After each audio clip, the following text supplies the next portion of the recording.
And the very fact that you're here means that you've decided if you're not in the top 10%, you intend to be there. Is that true? Say yes. Yes. Well, my job is to help you get there as much as I possibly can.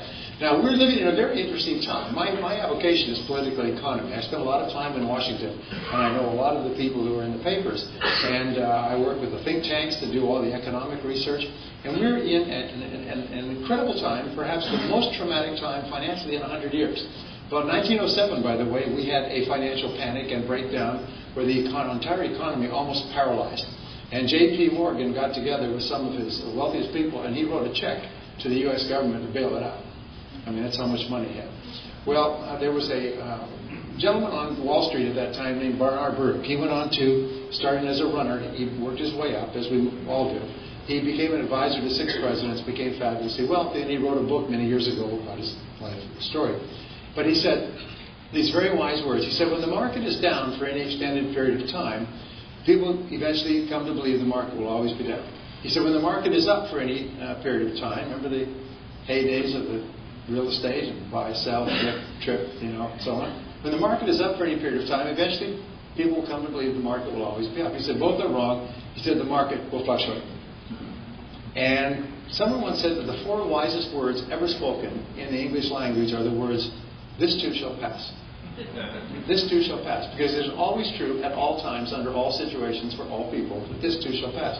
So when you look at the trauma, remember a lot of people get caught up in the froth and in the panic of what's going on. You have to just stand back and realize this too shall pass.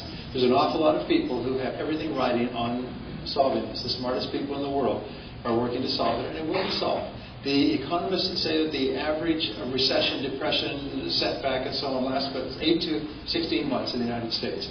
The best economists are predicting that the economy will be stable by the second quarter of next year. It's going to be some rough weather. It's going to be like the hurricanes that you guys like to have down here. But it's going to be like that. We're going to be seeing some rough weather. We'll be going through a squall for a while. And when the squall is over, after the winter, what comes? What follows the winter? The spring and the summer. So the spring and the summer will come. This too shall pass. I was talking on a stage some years ago with an economist. And this economist was quite popular, and which is unusual because economists become economists because they lack the charisma of accountants. And he was quite a successful economist. So I asked him, how do you become a successful economist as a speaker? And he said, well, it's very simple. He said, in America, he said, always predict growth. He said, because you'll be right 80% of the time.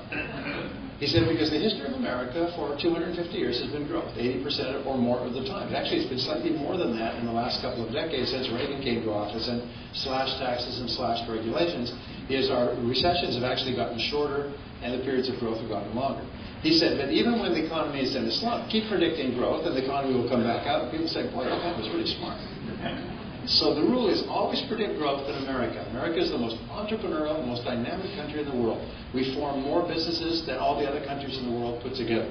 We create more opportunities. We patent more products. We have the finest universities. We have the greatest amount of freedom and the greatest amount of optimism of any people. I've traveled and worked now in 95 countries. I just got back from Ukraine.